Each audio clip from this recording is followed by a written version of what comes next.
지금부터 약 1년 전인 작년 설 명절에 KBS 1 텔레비전에서 KF-16 알라스카를 날다라는 그러한 제목의 다큐멘터리가 방영되었습니다. 이것은 실제로는 2014년 12월 28일 10시에 방영되었던 것인데 다시 한번 그 요청이 있어서 재방영한 그러한 것이었습니다.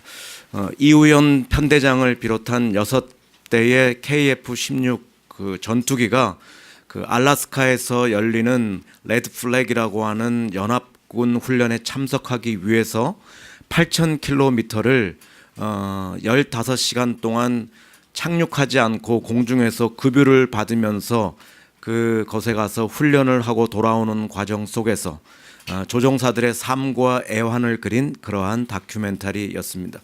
제 주변에 공군사관학교를 졸업하시고 민항기 기장으로 근무하시는 한 명의 장로님과 집사님이 계셔서 다른 사람들보다는 조금 더 관심을 가지고 지켜보았던 그러한 프로였습니다.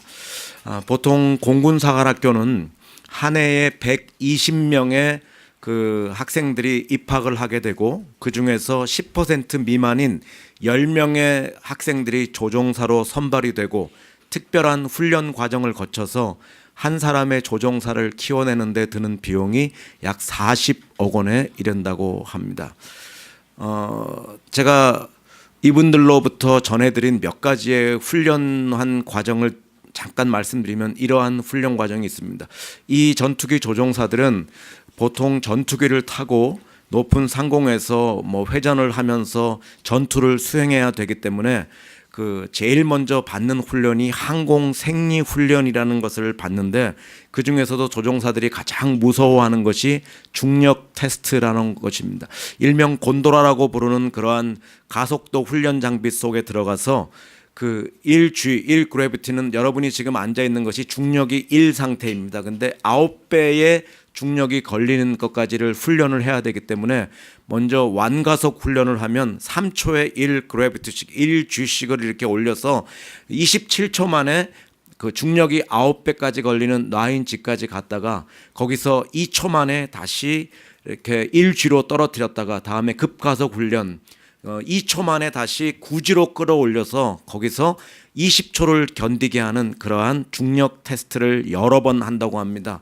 보통 사람들은 중력이 한 3배 정도가 걸리면 뇌에 혈액이 잘 공급이 되지 않아서 혼수 상태가 오거나 이렇게 기절을 하는 상태가 오는데 이 전투기 조종사들은 그러한 것을 수없이 반복해야 되니까 그래서 그 다음날 보면 이 전투기 조종사들이 훈련 샤워를 할 때 보면 온 몸에 있는 실핏줄이 다 터져서 몸이 피멍으로 이렇게 들어있는 것을 볼 수가 있다고 합니다. 그리고 보통 전투기는 민항기처럼 그대로 날아가는 것이 아니라 여러 번 회전을 하면서 급가속 급강하를 하면서 하다 보니까 바닷가로 데리고 나가서 회전 훈련을 수없이 하게 한다고 합니다. 그러면 순간적으로 이렇게 착시 현상이 대부분의 경우 90%가 착시 현상이 생기는데 바다가 하늘로 보이고 하늘이 바다로 보이는 그러한 그래서 그때 뒤에 앉았던 교관이 상승 명령을 내리면 90%가 다 바다로 이렇게 그때 수칙이 절대로 자기 눈을 믿지 말고 계기판을 믿어라라는 그러한 절대 수칙이 있다고 합니다. 이렇게 집에 잘 못 가고 훈련을 받다 보면 집에 있는 부모님들이 가끔씩 이렇게 그 면회를 와서 자기 아들뿐만 아니라 딸만 아니라 이렇게 다른 동료들도 불러서 이렇게 잘 먹이신다고 합니다. 그때 꼭 당부하는 말이 제발 천천히 낮게들 날아다녀라 이제 이렇게 말한답니다. 그러면은 이제 이 사람들이 다 네 그렇게 하겠습니다 하면서 속으로는 전투기는 높이 빨리 날아야 안전한데 이번에 FA-50 그 훈련기가 인도네시아에서 그 에어쇼를 하다가 추락했던 이유 중에 하나가 너무 지나치게 천천히 낮게 날면서 그 비행 시범을 보이려다가 추락을 했다라는 이제 그런 것이 있죠. 요즘 전투기의 안전은 거의 완벽에 가깝다고 합니다만은 그래도 전투기 조종사의 삶이 얼마나 위험한지를 표현해주는 한마디의 말이 있습니다. 한 발은 세상에 한 발은 관에 넣고 비행을 한다. 그래서 전투기 조종사들의 신앙이나 그 가족들의 신앙은 일반 사람들의 신앙과는 비교할 수 없을 정도로 간절하고 진실하고 절실합니다. 어느 정도냐면 요즘에는 우리가 그 모바일 폰 같은 게 일상화돼서 전화 같은 게 일상화돼 있지만 그 당시에는 조종사가 일단 비행을 나가면 조종사의 집으로는 절대로 전화를 하지 않는 것이 일종의 불문율처럼 되어 있었다고 합니다. 왜냐하면 그 전화 벨소리는 곧 항공사고를 의미하는 것이기 때문이었다고 합니다. 이러한 조종사 가운데 한 사람인 그러한 고 오충현 대령에 관한 기사가 2012년 8월 27일 조선일보에 실렸었습니다. 공사 38기를 수석으로 졸업하고 비행시간 2792시간을 자랑하는 탑건 베테랑 조종사로서 강릉 전투 비행장의 대대장을 역임하다가 2010년 3월 2일 그 신임 조종사의 조종 훈련을 돕기 위해서 뒷좌석의 교관으로 동승했다가 기체 결함으로 바다에 추락해서 그렇게 한 사고였습니다. 1년에 전투기가 한 두세 번 떨어지는 것은 다반사이기 때문에 이것이 그지 회자될 일은 아니었지만 굳이 비행기를 타지 않아도 될 대대장이 신참 조종사의 비행에 솔선수범해서 동행했다가 사고를 당한 기록이었기 때문에 신문에 그것이 크게 한번 회자가 되었습니다. 2012년 8월 27일 이 고 오충현 대령의 이름이 다시 한번 신문에 회자되었던 것은 그분의 일기장이 공개되면서부터였습니다. 그분은 자기가 죽기 18년 전인 1998년 12월 동료 조종사의 장례식장을 다녀오면서 자신의 유서와도 같은 일기를 이렇게 남겼습니다. 내가 죽으면 여기서 가족은 자신의 부인을 의미합니다. 내 죽음을 자랑스럽게 생각을 하고 담담하고 절제된 행동을 했으면 좋겠다. 장례는 부대장으로 치렀으면 좋겠고 절차는 간소했으면 한다. 장례 후에 부대장과 부대에 감사 인사를 드리고 어떠한 경우에도 조종사의 죽음과 돈을 결부시킴으로 인해서 조종사의 죽음을 헛되이 하는 일이 없었으면 좋겠다.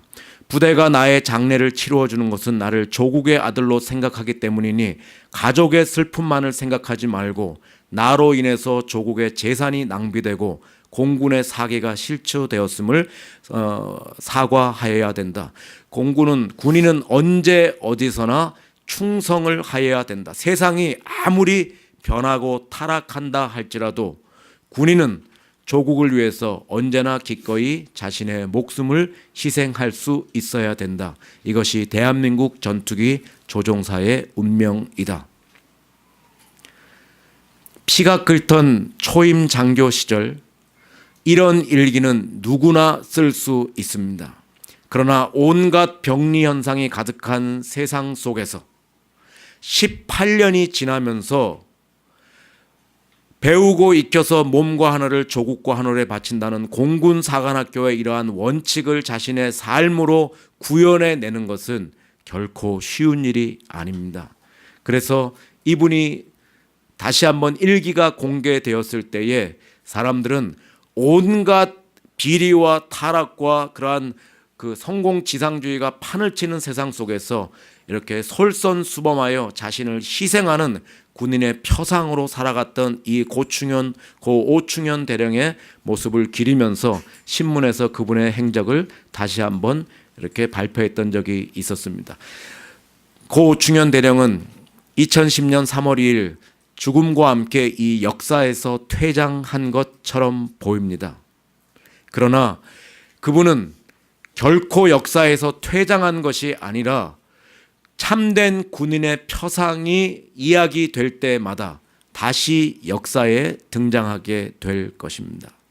일개 세상 나라를 위해서 살아가는 군인도 자기가 세운 원칙을 기준 삼아서 그 원칙을 구현하는 그러한 삶을 살았는데 영원한 하나님의 나라를 바라보면서 이 땅을 나그네와 행인으로 다녀가는 저의 모습이 어떠한가? 우리 성도님들의 모습은 차치 않고 이 목사인 저의 모습은, 저의 삶의 기준은 무엇인가?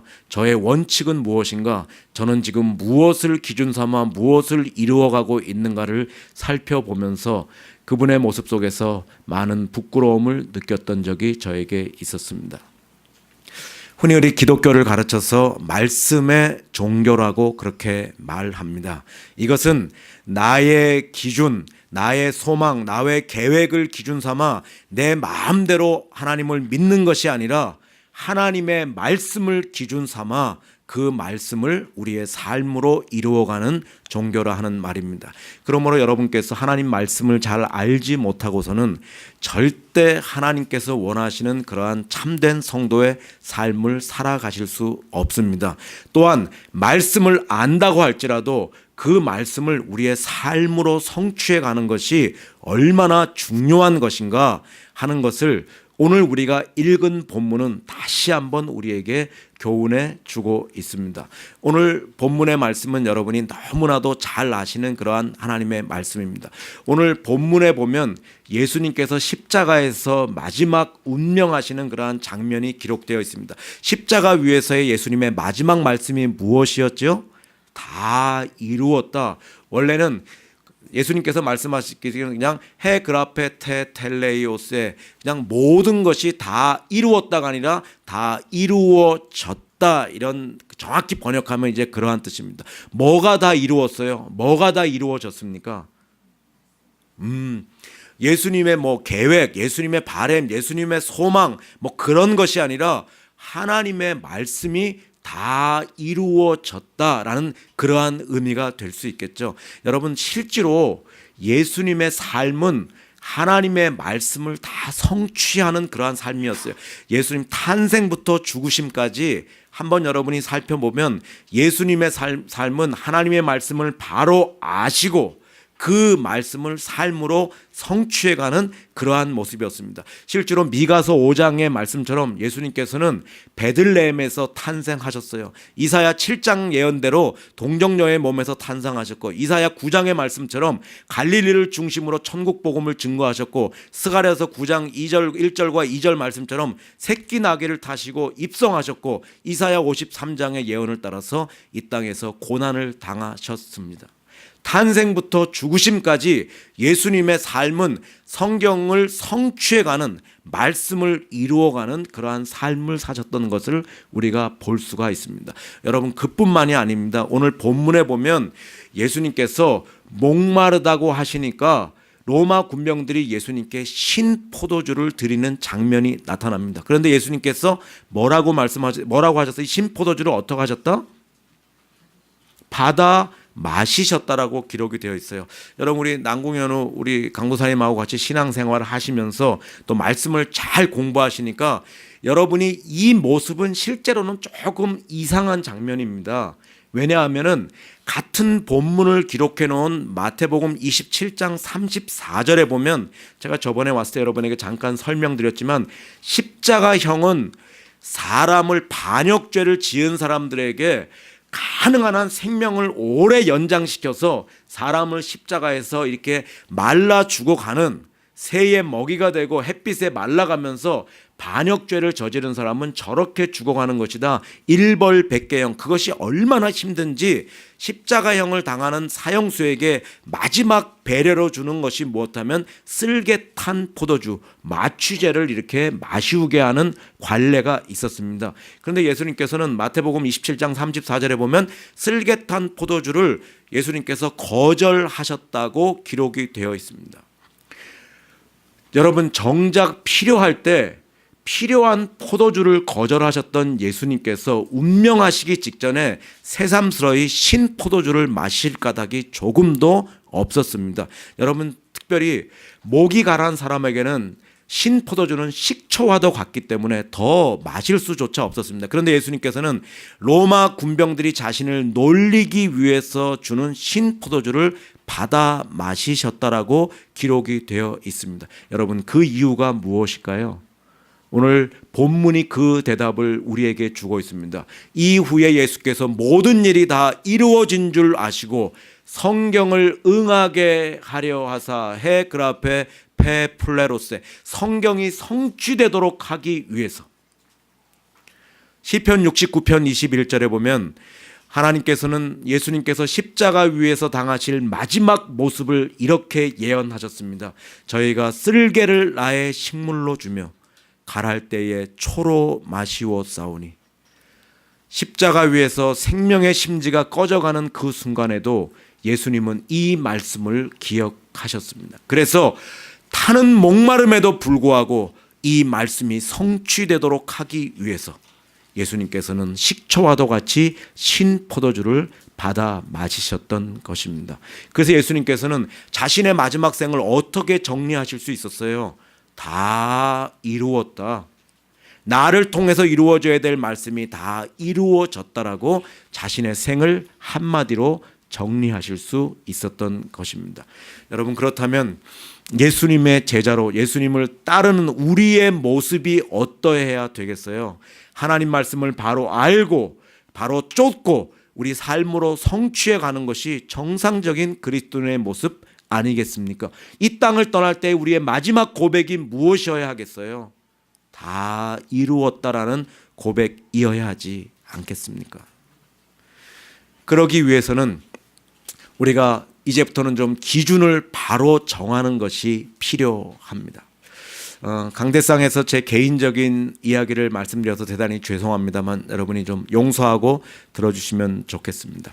저는 1988년에 목사 안수를 받고 네덜란드로 유학을 갔었습니다. 그래서 7년 동안 이렇게 공부를 하고 이제 돌아와야 되니까 제가 95년에 그 10월 달에 돌아오게 되는데 이제 돌아와야 되니까 제 아이들이 2명 있는데 이제 큰아이가 그때 초등학교 3학년 돌아오면 그때쯤이었습니다. 저희 집이 지금도 방배동이니까 이 방배동이 공부를 되게 세게 시키는데요. 그러니까 이제 공부를 좀 잘 준비해 갖고 와야 되니까 이제 외국에서 살다 온 아이들이 마지막으로 그 한국에 적응할 수 있는 그 데드라인이 4학년 초 아니면 3학년 말 보통 이렇게 말을 합니다. 그 이유가 되면 적응하기가 굉장히 어렵다 그러죠.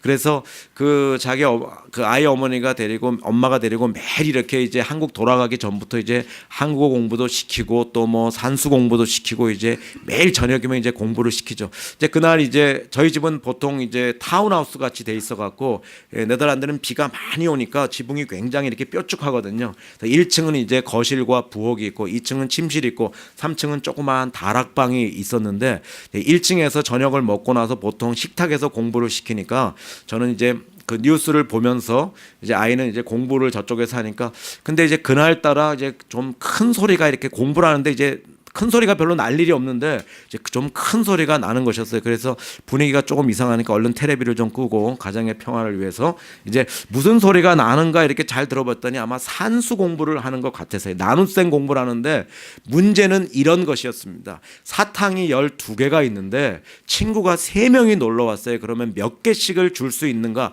뭐 답은 두말할 것도 없이 4개씩을 나누어 주면 되는 것이었습니다. 근데 우리 아이가 계속해서 3개라고 이렇게 말을 하는 겁니다. 그러면서 제가 가만히 보니까 뭐 가서 이제 그렇게 우리 아이한테 말했어요. 그래서 우리 아이가 바보가 아닙니다. 그래서 야 철웅아 그게 아니고 사탕을 갖고 갔어요. 사탕이 12개가 있어. 근데 친구가 3명이 왔어. 그러면 몇 개씩을 줄 수 있지? 이 아이는 그렇게 말했어요. 나도 먹어야 되니까. 그래서 자기는 3개씩밖에 줄 수 없다. 우리 아이 논리로는 정확히 맞는 얘기입니다. 왜? 같이 친구가 오면 4명이니까 우리 아이 논리로는 맞을 수 있지만 이것은 분명히 틀린 답이었습니다. 여러분, 우리가 우리의 삶으로 말씀을 성취해 가려 하지 않는 한 기준을 바로 세우지 않으면 우리 아이처럼 항상 자기 이기적인 자기 중심적인 논리에 빠지고 우리가 쓰는 답은 다 오답, 틀린 답일 수밖에 없습니다. 틀린 답은 자기를 망치면 좋은데 자기 주변의 사람들의 진리의 등정길을 방해하고 이 세상의 어두움을 가중시킬 것이기 때문에 우리는 절대로 자기를 기준으로 삼는 자들이 되어서는 되지 않습니다.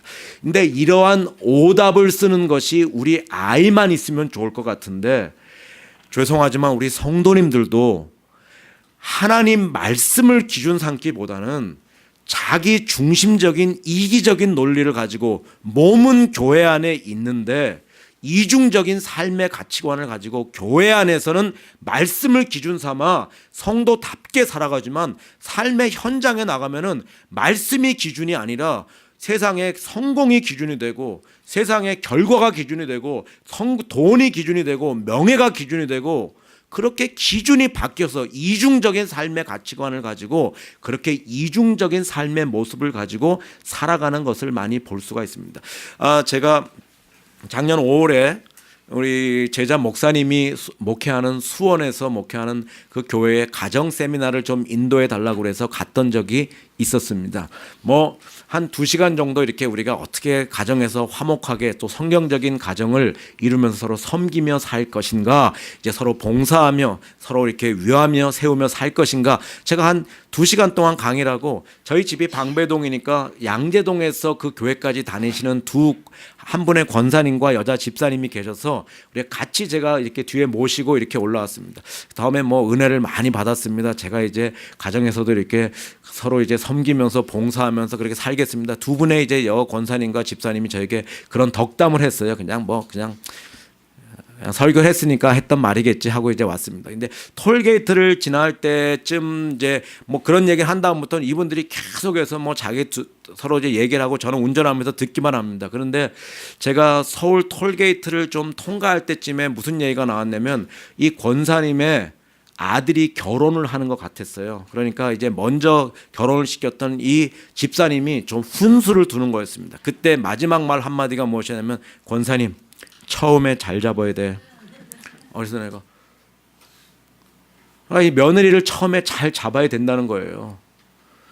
지금 다른 건 몰라도 우리가 2시간 동안 가정 세미나를 잘 하고 우리가 사랑으로 서로 종로로 탑시다, 그렇게 얘기를 또 하고, 이분들도 또 은혜 받고 그렇게 또 살겠다고 얘기했는데, 그때 참 교회 안에서는 신부는 권사님, 집사님, 그래서 늘 사랑으로 섬기며 봉사하며 그렇게 사는 사람을 세우는 삶을 살아가겠다, 이렇게 말은 하지만 실제 삶의 현장에 가면 뭐 하냐면 그냥 공자의 법칙을 따라 사는 거예요. 여러분들, 우리 남자 성도님들도 계시지만 남자 성도님들은 우리 공자의 법칙은 유교의 법칙입니다. 이거는 기득권자를, 가진 자를 위한 제도예요. 이건 힘 없는 자가 힘 있는 자를 세우는 그러한 종교입니다. 어떤 분들은 옆을 정보해야 된다, 여자는 무조건 남자의 의견에 따라야 된다, 그것은 세상의 이치예요. 며느리는 무조건 시어머니에게 순종해야 되고, 시어머니만을 위해야 되고, 시어머니는 대접만을 받아야. 요즘은 시대가 조금 바뀌긴 했습니다만은 그런 제도들은 다 기득권자를 위한 제도예요. 그러나 기독교는 힘 있는 자가 힘 없는 자를 섬기는 그러한 종교입니다. 며느리도 시어머니를 위해서 사랑으로 종로로 탈 수 있어야 되고, 시어머니도 며느리를 위해서 사랑으로 종로로 탈 수 있어야 돼요. 요즘에는 오히려 시어머니가 며느리를 섬긴다고 또 많이 그러더라고요. 우리 젊은 분들이 많이 했는데, 여러분들, 우리 젊은 성도님들 어때요? 여러분이 왜 추석날이 되면, 왜 이제 설 명절이 나가오면 여러분이 왜 스트레스가 세이고, 왜 여행은 시카고도 여행 안 가고, 왜 여러분 반찬은 시금치도 안 먹는다고 그러잖아요. 여러분이 왜 명칭은 성도인데, 신부는 그리스도인인데, 삶의 방식은 세상 사람들의 법칙을 따르고 어맹란의 법칙을 따르고 동치미의 법칙을 따르고, 여러분 그렇게 하는 게 아니에요. 여러분이 신분이 그리스도인, 세상 사람들은 그러한 어떤 삶의 세상의 성공의 원리, 황제의 논리, 결과지상주의를 가지고 살아간다 할지라도 우리는 그리스도의 법칙을 따라서 성경을 기준 삼아서, 말씀을 기준 삼아서, 여러분 우리가 그렇게 살아가는 자들이 우리 그리스도인들 아니겠어요? 여러분, 뉴욕 타임스를 창간했던 헨리 루스의 부인인 클레어 루스 여사가 이러한 유명한 말을 남겼습니다. 한 사람의 인생은 한 권의 책이 아니라 단 한 줄로 요약된다. 그렇게 말하면서 무슨 얘기를 하면, 여러분 우리가 일대 대통령 누구죠? 미국의 일대 대통령 조지 워싱턴 어떻게 우리가 요약을 해요? 한 줄로 미국 건국의 아버지 이렇게 말합니다. 16대 대통령 아브라함 링컨 어떻게 기억합니까? 노예 해방의 아버지 이렇게 말합니다. 이것을 기억하면서 그 워터게이트 사건으로 물러났던 누가 있었죠? 우리 에스라 교회는 좋습니다. 말씀과 기도 보는 거 외에는 아무것도 안 하니까. 그렇죠? 그렇죠. 에스라 우리 그 성경 그렇죠. 누가 있어요? 그 대통령? 닉슨 대통령이 있습니다. 닉슨 대통령은 이 말을 인용하면서 자기는 너무나도 괴롭다고 그랬어요. 자기는 누구보다도 미 합중국을 위해서 헌신하고 충성하고 봉사한 사람이었지만 다른 사람들이 후대의 자기를 기억할 때는 단 한 줄로 워터게이트 사건으로 재직 기간 중 퇴임한 대통령 이렇게 기억할 것이기 때문에 여러분 대통령들만 한 줄로 기억되는 게 아닙니다. 지금 여러분들이 자녀들과 함께 예배드리지만 여러분의 뒷모습을 보고 있는 여러분들의 자녀들은 여러분을 한마디로 어떻게 정의할 수 있을 것인가? 내 옆에 앉은 성도님은 나의 삶을 어떻게 한마디로 정의할 수 있을 것인가? 내 직장 동료들은 나를 어떻게 한마디로 정의할, 저 사람 진짜 그리스도인, 진짜 말씀을 기준 삼아 살아가는 진짜 그리스도인, 저 사람 저 사기꾼, 명칭만 그리스도인. 교회 안에서는 그리스도인답지만 삶의 현장으로 나가는 순간에 이중적인 삶의 기초를 가치 기준을 가지고 한 발은 세상에 딛고 한 발은 주님께 딛고 적당히 신앙생활하는 사람. 여러분 이 질문에 자신 있게 여러분이 대답할 수 없으면 여러분이 이 대답에 긍정적인 평가를 여러분이 기대하실 수 없으면 오늘부터 달라지셔야 됩니다. 세상은 황제의 논리를 따라갑니다. 성공의 논리를 따라갑니다.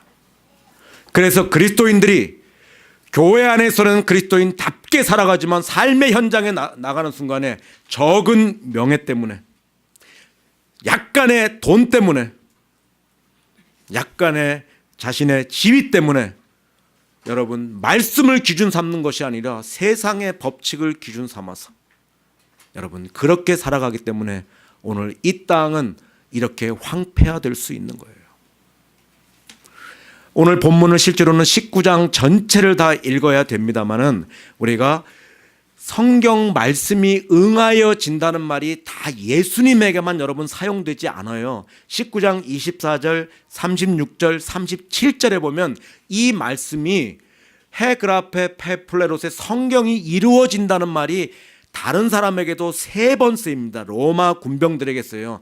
로마 군병들이 그 누구든지 그 사형을 집행하고 싶지 않아요. 사람을 죽이는 것을 누가 원하겠습니까? 그런데 그래서 사형을 집행한 사람에게는 사형수가 가졌던 그 물품들을 나눠 가질 수 있는 그러한 인센티브를 줬어요. 그래서 그 사형수가 가졌던 게 뭐 있겠어요? 옷밖에 더 있겠습니까? 그러니까 옷을 이렇게 나눠 가질 수 있도록. 그래서 예수님께서 십자가에 달려 돌아가시자 로마 군병들이 예수님의 속옷을 이렇게 제비 뽑아요. 그래서 로마 군병들은 아무것도 몰랐는데 그런 행동을 통해서 시편 22편 18편에 저희가 내 겉옷을 나누며 내 속옷을 제비 뽑나이다라는 말씀이 이루어지고 있었습니다.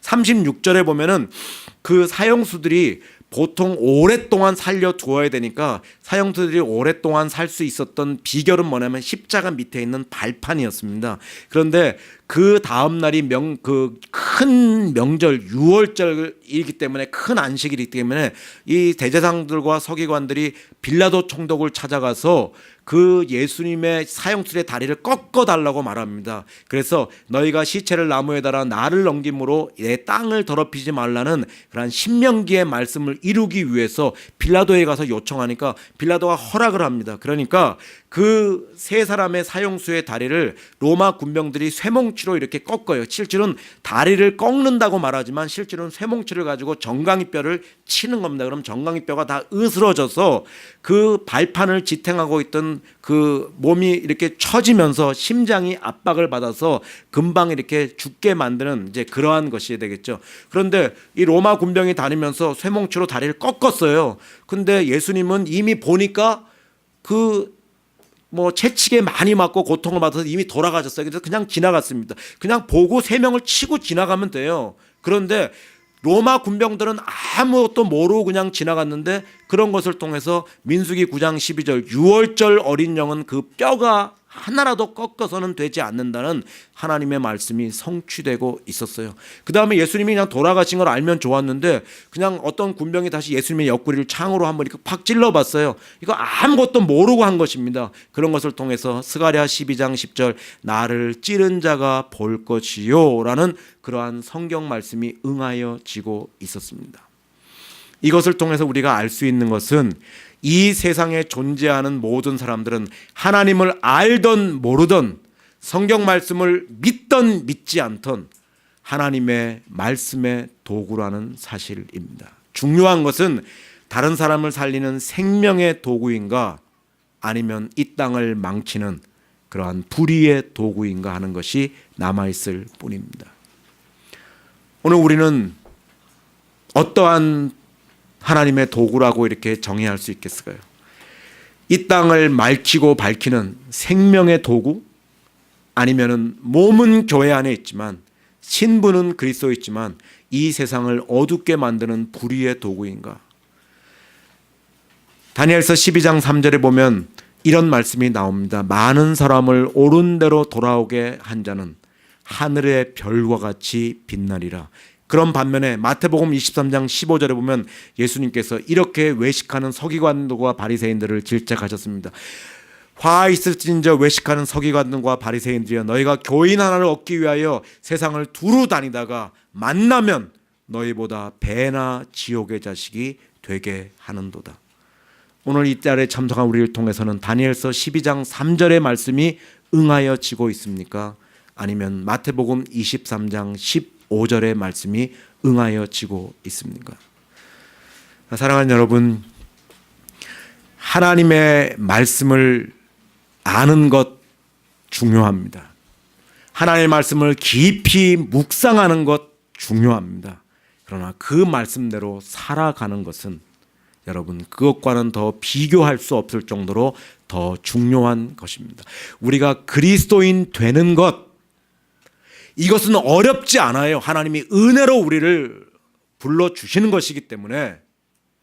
그러나 그리스도인답게 사는 것은 그렇게 쉽지 않습니다. 신분은 은혜로 주어지지만 그 수준은 피나는 훈련과 피나는 자기 노력을 통해서 우리가 가능한 것입니다. 집사님 되는 것 어렵지 않아요. 교회 몇 년 다니면 한국 교회는 오히려 집사가 아닌 사람이 모자라니까. 그러나 집사다워지는 것은 그것은 결코 쉽지 않습니다. 신분은 은혜로 주어지지만 그 수준에 이르는 것은 우리가 진짜 하나님 말씀을 아는 것, 지식으로 머무는 것이 아니라 그것을 내 기준 삼아서 언제 어디서나 삶의 연장에서 기준은 하나밖에 없는 하나님 말씀. 내가 그 말씀을 지키면 내가 좀 바보가 되더라도, 내 승진이 좀 늦어지더라도, 직장에서 내가 좀 바보 취급을 받더라도, 직장에서 내 승진이 늦어지고 바보가 되더라도, 내가 삶의 현장에서 손해를 좀 보더라도, 그것이 좀 미련해 보일지라도 그것이 이 땅을 살리는, 다른 사람들을 살리는 그러한 생명의 도구의 삶을 살아갈 수 있는 유일한 비결이 되는 거예요. 기준을 바로 정하는 것이 여러분 필요합니다.